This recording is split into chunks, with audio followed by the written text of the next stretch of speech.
If this is your first time to Coming Back to Love, the podcast, welcome. We're so glad you found us. If you're a regular listener, welcome back. Either way, you're not here by accident. I'm your host, Karen Walker Cohn, a wife, a mom, entrepreneur, friend, and dreamer who is ready to step into more of who I am created to be. I am committed to personal transformation for global impact. Now, this podcast may be very different from others. Our guests don't come with a topic or agenda. They come open and ready to receive and deliver the message that's meant for you.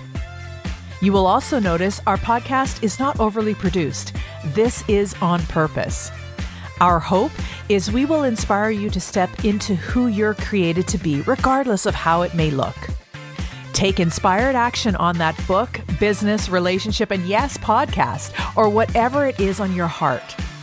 In my experience, my mess usually ends up being my message. I encourage you to approach our time today with a beginner's mindset and with openness to receive what is meant for you. I'm so excited to introduce you to my friend, Debbie Radish-Respess. Debbie and I met while we were doing our ontological coach training, back in 2017. So I'm so excited to introduce her to you and have her on the podcast. She is known as the Alignment Alchemist with over 3 decades of experience as a leader in corporate operations and executive HR. She supports seasoned business owners and executive leaders to build a strategy that turns misalignment into magic so that they can bridge the gap between their people and their purpose. Debbie is a beautiful communicator and public speaker, and her specialty is building long-term relationships across internal and external customer environments with integrity, confidence, authenticity, and trust. Debbie, along with Krista Ryan, who was on a previous CBTL, the podcast called Keep Freaking Going. If you haven't listened, go back and take a listen to that one. Myself and others who I'm sure you'll meet on upcoming podcasts come from a long line of exceptional leaders and ontological coaches developed by New Field Network, which was founded by Julio Alala. He is regarded as a pioneer of the coaching profession and transformational learning fields. I invite you to check out New Field Network if you're interested in the modality of ontological coaching. What is ontological coaching? It's a methodology that studies a person's way of being, specifically in 3 main domains: body or somatic learning, emotional, and language. So now, before you run over to Google, please welcome Debbie Radish-Respess to the podcast. Debbie, when you hear the title of this podcast, Coming Back to Love, what experience from your life comes to mind? Well, that's an insightful first question. Thanks, Karen, for starting it off right out of the bat. I actually feel like I came back to love of myself, actually. 30 years of corporate America. I went through a lot of stuff being previously married. And it was 2018 where I kind of like refound myself. Well, actually 2008 when I found my husband. But yeah, coming back to love is like coming back to who you are and what you do and what you are meant to do in this world. Boy, that's a really, really deep question. And I think that you've got to be able to come back really to who you are and what you stand for and why you stand for it, and being true to yourself. Mm-hmm. Yeah, that's so good. And for you, what does being true to yourself mean? What does that look like? It actually means showing up as yourself, morals, values. My dad taught me character at a really young age, and I lost some of that character as I got into the world, because you kind of, I jokingly say that when I left corporate America, I was so tired of putting on my corporate armor to protect myself and putting up my professional veneer to hide who I really was. I'm a pretty cool person, and I'm fun and open and honest, sometimes a little too direct. But I have a heart of gold, and when I allow that to come out, that's really being the authentic me. I love serving others. I love helping others, but I'm also not afraid to hold people accountable, both personally and professionally. Yeah. Like that's like who I am and what I kind of bring to the table. It's, I see big picture. I see the small trees. I see I'm just like this weird kind of package with all these cool little things all wrapped up inside. Yeah. Yeah. And I love that about you. I love that package, because I feel like we don't, I, in the past, have not tended to surround myself with people who will hold me accountable and do so in such a loving way, because I was so afraid of being criticized, because, criticism was the same as rejection for me. And what would you say to someone who resonates with what I just said, where surrounding yourself with people who will hold you accountable just seems really scary?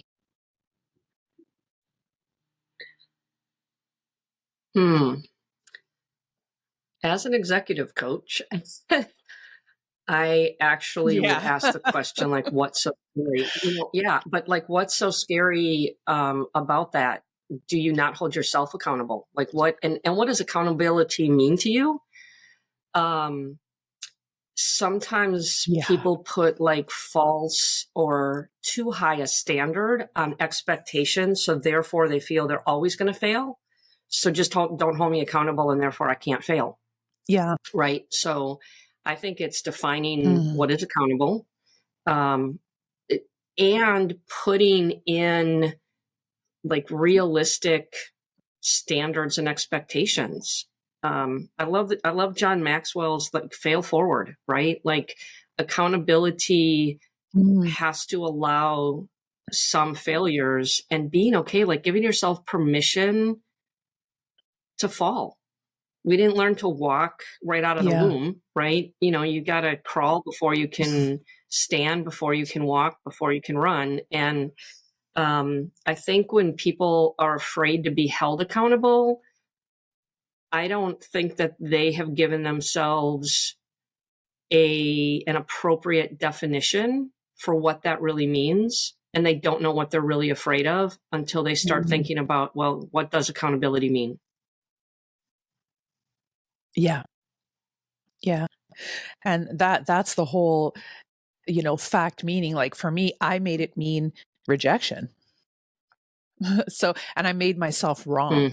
So if somebody said, oh, like gave me some type of feedback, feedback, I hated that word. And now it's so crazy because I have this saying, I eat it for breakfast, lunch, and dinner. Give me all the feedback. And but I made that mean that they were rejecting me.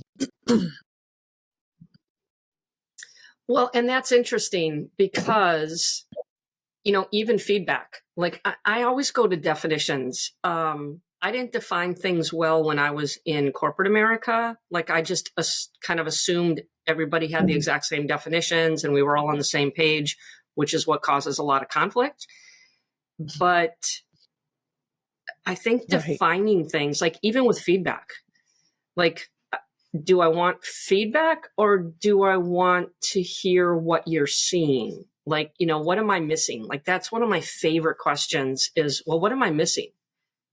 I'm technically asking for feedback, right? But I'm saying it in a way to go, you have a different perspective, so bring that to the table, right? And I want to hear your perspective, even on me. Like, you know, what am I missing? You know, did I not show up a certain way, or did I show up in a way that was even better than I thought? Like, I don't know, right? So, hey, what, you know, just what am I missing? Like that's, and even with accountability, there's an agreement on an expectation. If you're going to hold me accountable, that's not about, you know, I mean, and I use the word rejection because that's what showed up for you. But I also think that we miss opportunities to set appropriate expectations. You know, you get what you tolerate, not what you expect, because we don't talk about what is the expectation. How can I hold you accountable if I don't know what that expectation is? And it's an agreement. There's an agreement there. So it's just, man, this is like kind of circular, I guess, but it's all part of it. Yeah. Yeah, no, absolutely.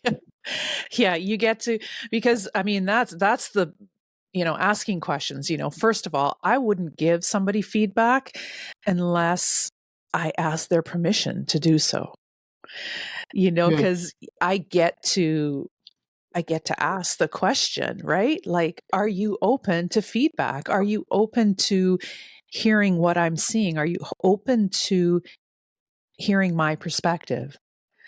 And that choice gets to be that other person, instead of what I was doing is like, blah, here it is. Well, I think blah, blah, blah. And so I am careful about that now. Yeah. And I also made it mean, you know, but isn't that so now I it's not a rejection, it's a meaning of. Yeah. Isn't that part of the journey in life though? Right. How we show up, you know, we were just talking like what's authentic and what is real and what is, life's the journey. This is how we learn and grow. And I don't know. I love getting older. I know that sounds crazy. I just had a birthday recently and man, I love getting older because I love this journey of life. I lost you after. I love getting older. Oh, I love that. so I said, I love getting older because I love this journey of life. I love how I'm growing and learning.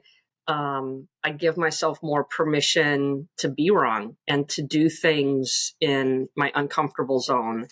And I don't worry so much about what I care about what people think, but I don't allow that to make me stop and not experience life and enjoy life. And I don't know, just kind of be human. That's why I do what I do in my career, but I see it just transfer over into my personal life as well.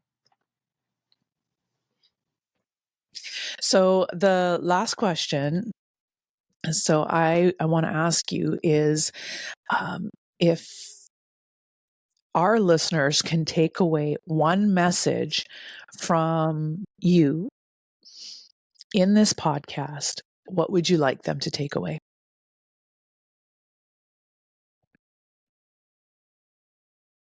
Know what your character is. Know what you stand for. I think it's really important. This is going to be really probably controversial. I'm not really fond of DE&I.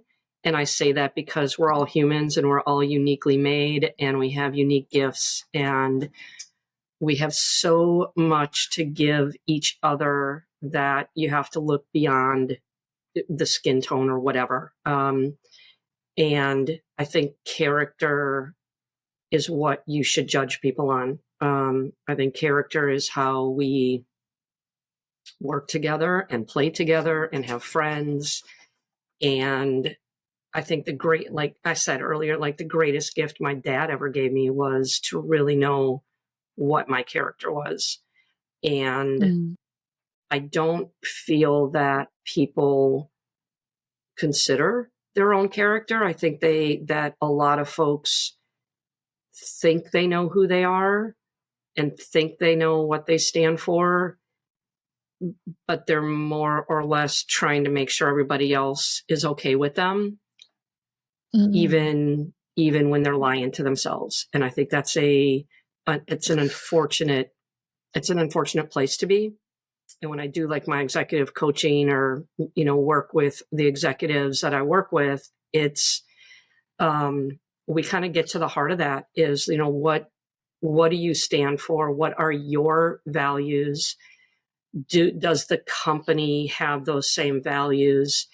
How are you exhibiting that, behaviors and speech and all of that completely is a reflection of your character. And you can tell when someone's faking and when someone's lying and when someone is, again, putting on that corporate armor and putting up that professional veneer and they're not who they need to be. And I think it's unfortunate because I think that we're all pretty beautiful human beings and we have so much to give and we just don't allow ourselves to do it. Yeah. Wow. That's so good. It brings up a lot of stuff in me. And I talk about triggers, it seems like every single podcast because, the woke world seems to have hijacked that word trigger. And, and instead of making it mean something about themselves, it's the other person. They triggered me. I don't have to stand for this, blah, blah, blah. And hear my heart. I am not saying that you should not have boundaries and you should not stand up for yourself. What I'm saying is that trigger is a gift if you will look at it from that perspective. It is the universe, God, whatever word you choose. I choose God. I know you choose God. It is God saying, here's an area that you get to look at. And the awareness, that's the word I'm hearing is this awareness. Yeah, but it opens up the opportunity for conversation. Yes. It's not, it's not about I'm right, you're wrong, you're right, I'm wrong. Right. We have different perspectives, so good. Different upbringings, we have different lives, and that's okay. To me, triggers should open conversations, but people are afraid because they don't know what they really stand for. And that goes back to you got to understand what your character is and what you stand for so that you can have those intelligent, sometimes emotional conversations that are sometimes passionate and direct, but you can still come at it from love. You can still come at it from, you're another human being. I'm going to respect that. And I'll love you through this. We don't have to get it. We don't have to agree. It's okay not to agree. And I think that we are now living in a world of everybody has to agree or you're wrong. And I don't believe that. I don't want yes men working for me. Right. Yeah. Yeah. So yeah, that's character. That's my thing. Yeah. I love that. And character based on your perspective of what character means to you. We all get to have perspective. And for me, this is the whole purpose of this podcast, right? Well, one of the purposes of this podcast. I get to hear your perspective. And it's like, you know, over the weekend, I was volunteering in a kitchen and serving what I like to call water walkers. Like, these are the top like 1% of people who are willing to dive deep into learning about their character. And not everybody wants to do that, right? They just want to like, but these are people who are Right. like, yes, you know, got 115 people that in a room that are like, yes, I want to learn about my character. And so I got to serve in the kitchen. And one of the pans, because we're serving, 100 plus people, one of the pans in the oven, like I was doing the dishes and I got to wash them. And I'm looking at this pan and I'm scrubbing it. And I was like, okay, that looks good. Now I'm going to put in the sanitizer. And I moved it off to the side. And then I looked back and I went, oh, that is not clean at all. It hit me. That pan, I moved it and now it's in a different position. It's in a different light. And I was able to see areas that I didn't see before when I had it over here in front of me washing it. And I thought, wow, isn't that perspective? So then, because the pan had ridges and all these different things, I grabbed the pan and I started looking at it in different lights, turning it around, and I'm going, oh, wow, Karen, I get to clean that a little bit better. A lot better. But yeah, that's kind of what it was. It's like when you can shift and, when I get to look at Debbie's perspective on things, it's like, oh yeah, that's a new light. What can I learn from that? And instead of going, I'm triggered,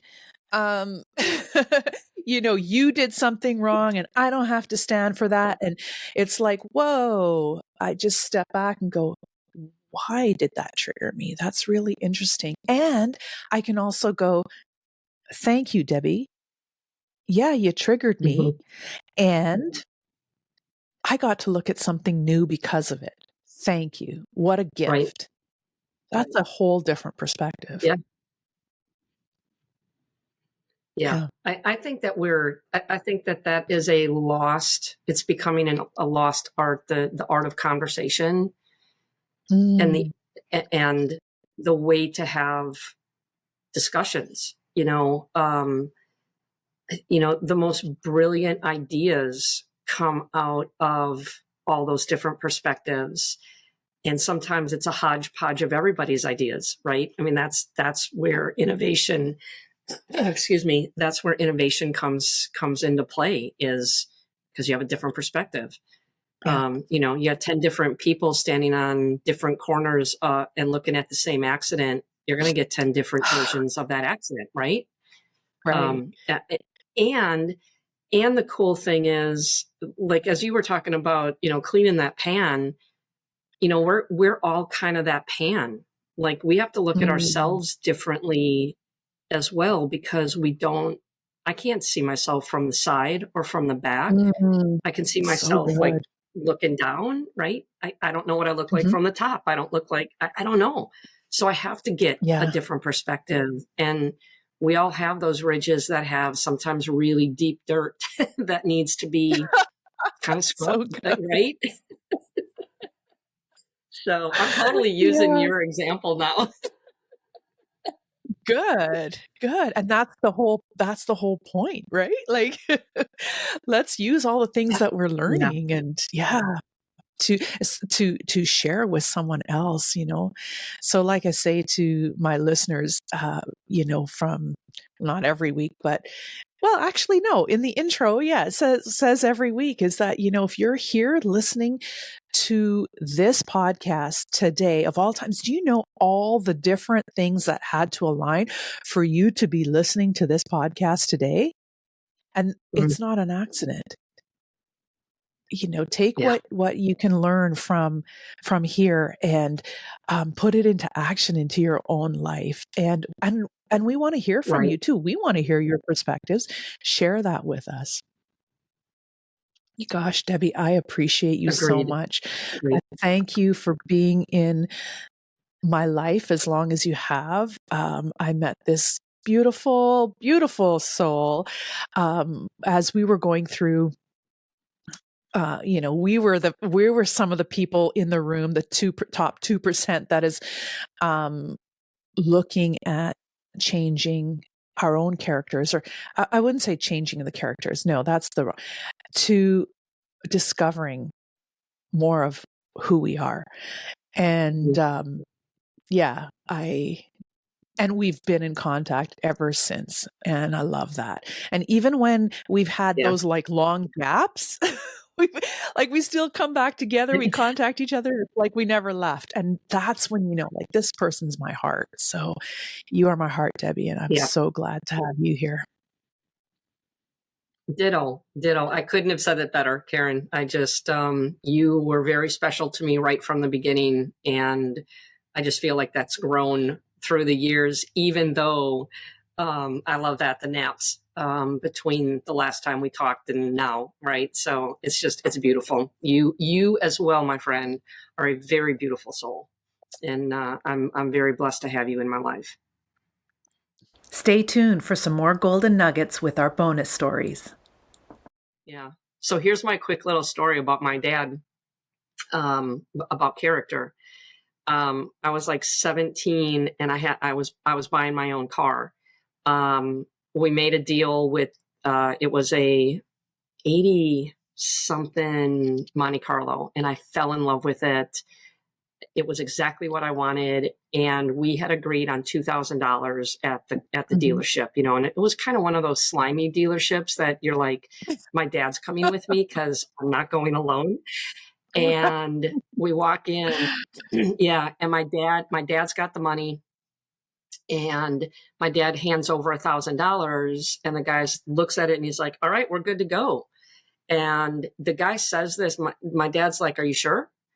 And the guy's like, oh yeah, we're good to go. Yeah, this is everything. And my dad's like, are you sure? He says it like 4 or 5 times, like they go back and forth. Now the agreement is $2,000.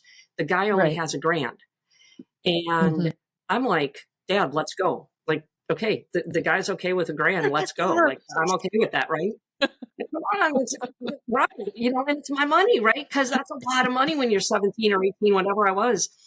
And my dad's like, are you really sure, sir, that we're good? And the guy looks back down, and Dad's like, you should count that. And the guy counts it, and he's like, yeah, I think we're good. And my dad's like, we agreed to $2,000. I only gave you $1,000. And the guy's like, oh my gosh. He goes, why would you not have left? He said, because we agreed to $2,000. And I will never forget the character that my dad showed in that 1 second, that it has just stuck with me. Not like I haven't seen it prior to those 18 years, right? But that was so impactful to me about character. So that's my character story of just like what I woke up with today. I love that. I love that so much. And you know what came to my mind is, and you married a man like that too. Oh, I did.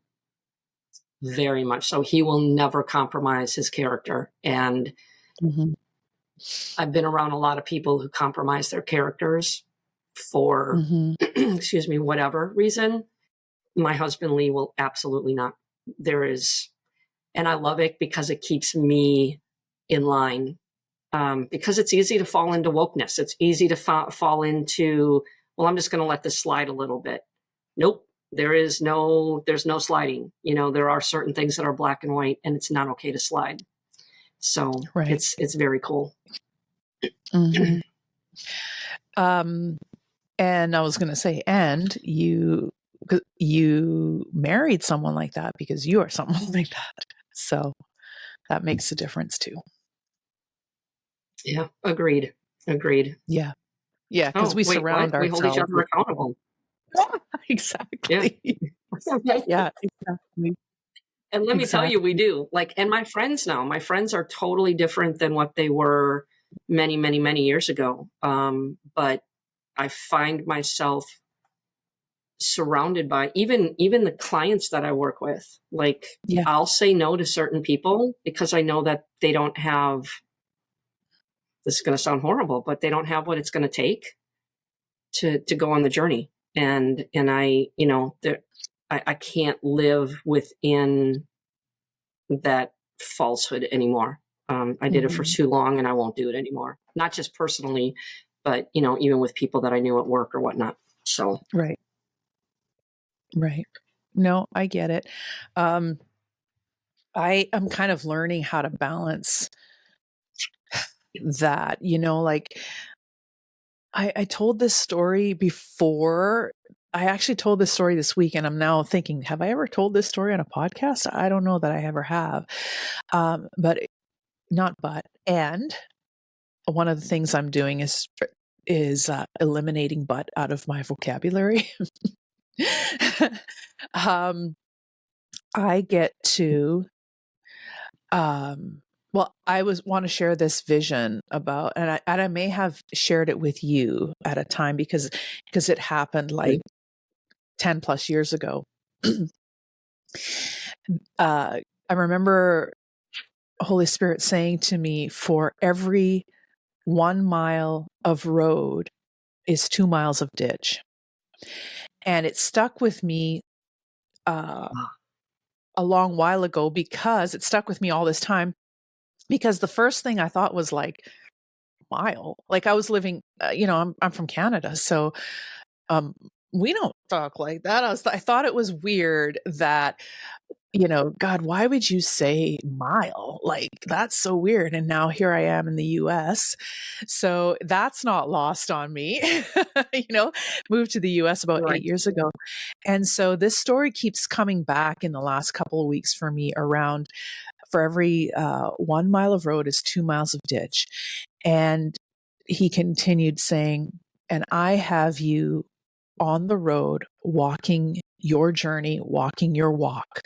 You have a vision in front of you, and it's so far in front of you. You know it's there, but you can't really see it. And with every step towards it, it's crystallizing more and more. You're starting to see it getting clearer and clearer. And as you're walking down the road, I want you to walk with your hands out to the sides. And there's people in those ditches that are going to grab onto your hand, and you can grab them and pull them alongside of you and walk with them. Some are going to walk ahead of you, and that's okay. Some are going to trail behind, and that's also okay. Those ones that you're holding on to their hands, there are times where you're going to grab people in that ditch, and they're going to grab onto your hand, and they don't want to come onto the road with you. But as you keep walking towards your vision, this is what's going to happen. You don't go back into that ditch with them.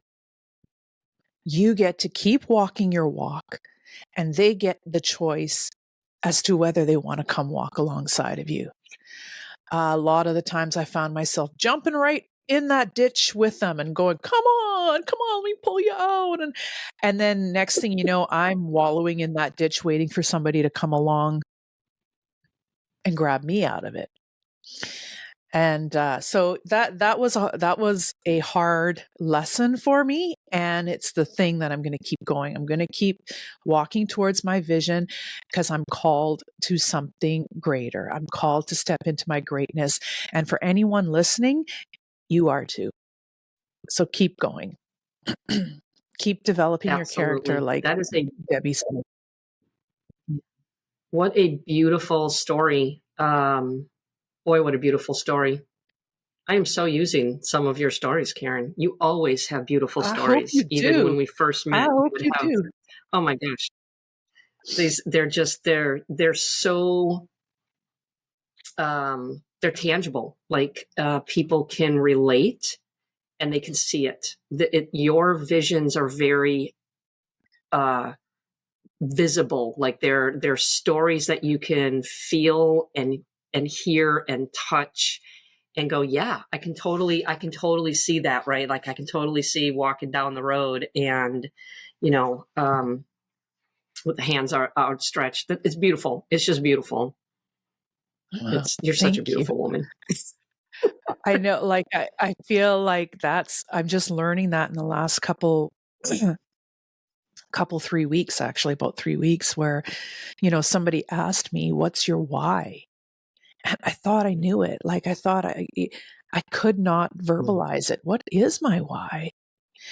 And I remember a long time ago asking God to show me through stories, through things that I could understand, because I don't always comprehend, when I read or when I don't always comprehend, but I'm very visual. And so, I'm like, I want your wisdom, just like Solomon asked for wisdom. I ask for wisdom, and I asked for him to show me in stories, and it's never stopped. So, and now I use that, and I realize part of my how is through storytelling. And how, like what you just said. And that's why it's like coming back to love, inspiring stories on shifting perspectives. And, that's what I'm doing here. So. Yeah, I love it, Karen. I wish I was so good at telling the stories. Like I'm not a great storyteller. Okay. But when people I'm get going it, to they stop get you right there, because you just told a great story about your dad. And, Yeah, but you okay. are a great storyteller, and you get to develop, and that's just it. Because I clearly received everything that you said, and I clearly understood and comprehended what you said, and it's beautiful. So thank you. I'm so glad you're here. Thank you. Thank you so much for listening to today's episode of Coming Back to Love, the podcast. If you enjoyed what you heard, please make sure to click the link in the description to take you to the full video episode on our YouTube channel. If you absolutely love what we're about, please follow us on Apple Podcasts and Spotify and leave us a review. For more inspiration and resources, visit my website at theklwprojectgroup.com, where you'll find all the ways you can connect with me. I would love to hear your suggestions for topics, questions, and future guests you'd like to hear from to support your coming back to love journey. In the meantime, have an inspiring rest of your day.